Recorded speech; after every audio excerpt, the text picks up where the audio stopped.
Reacher Season 3 was one of the best seasons to date because it featured some fantastic new characters. Persuader, the seventh book and unquestionably one of the best, was adapted for Reacher Season 3. As fun as the second series was, it can't be disputed there was a decrease in quality. The plot was incredibly formulaic, and the show failed to capture the relationship between Finley, Roscoe, and Alan Ritchson's Reacher. It was great to see Reacher's former 110th Special Investigators teammates during Season 2, but the chemistry wasn't the same. The antagonists in Season 2 were likewise a little uninteresting, but the third season incorporated all of the audience's suggestions.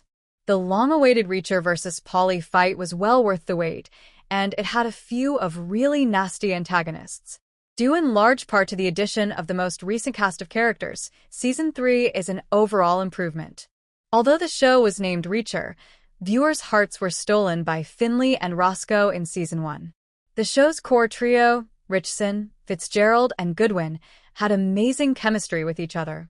Reacher was the main focus, as any series named Reacher should be, but it was equally entertaining to hang out with Roscoe or Finley.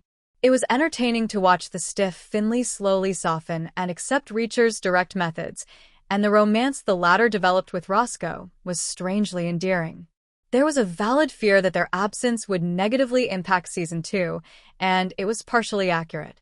Roscoe and Finley would never play significant parts in another series because recurring characters are unusual in Lee Child's Jack Reacher books. That being said, the Special Investigators were still a lot of fun to be around.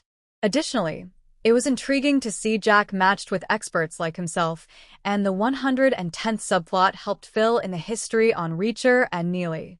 On the other hand, the villains hardly registered at all.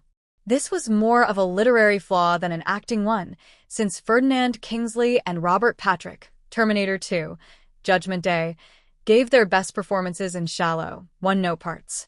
Given how infrequently Child gives his opponents much backstory, this criticism might be directed at the original work. The first season's antagonists weren't much better, although at least Chris Webster's character, KJ Kleinu, had some nuances. Season 3 has made the antagonists the most compelling characters, in contrast to the previous two series where Reacher's allies were the best supporting cast. While Reacher's most recent agent Duffy was a good addition, the series' standout characters were characters like the imposing bodyguard Polly and the genuinely frightening Quinn. The most well-developed character was Anthony Michael Hall's Beck, albeit not a complete villain. He was a businessman stuck under the heel of Quinn and forced to run guns for him, and despite his posturing, he slowly crumbled as the season progressed. Quinn may be the best Reacher villain to date.